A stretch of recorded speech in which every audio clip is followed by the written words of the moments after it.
What is method acting? ఇది చాలామంది ఏదో మెథడ్ యాక్టింగ్ అంటే భయంకరమైనటువంటి దానికి ఒక ఇది ఇచ్చేసి, ఏం method acting is very simple. నువ్వు ఏ స్కూల్కి పోకర్లా, నువ్వు ఒక పాత్రలోకి వెళ్ళి just feel the character and behave the character. అది కష్టమే, దానికి వెళ్ళాలంటే కష్టమే, అక్కడ తేడా. స్కూల్లోంచి రావాలి, ట్రైన్ అవ్వాలి, మీనింగ్ నిన్ను కాన్స్టెంట్గా you to upgrade yourself as an actor. కష్టం, ఈజీ కాదు. బట్ ఫైనల్గా method acting is simply that you behave that character. For example Guntur టాకీస్లో నరేష్ మీకు ఎక్కడ కనపడ్డాడు, శివభిలాష్లో నరేష్ కనపడ్డు, సూర్యప్రకాష్ రెడ్డి కనపడతాడు ప్రొడ్యూసర్.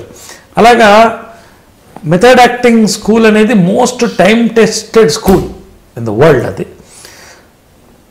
ఆ యాక్టింగ్ స్కూల్లో ఉన్నవాళ్ళు ఎప్పుడు కూడా వాళ్ళు బోర్ కొట్టించారు, because you go with the character. So ఆ స్కూల్ నేను ఫాలో అవుతాను. That's method acting basically, put it simply to everybody.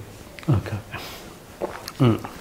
SV Rangarao garu is a method actor, he goes in his own thing.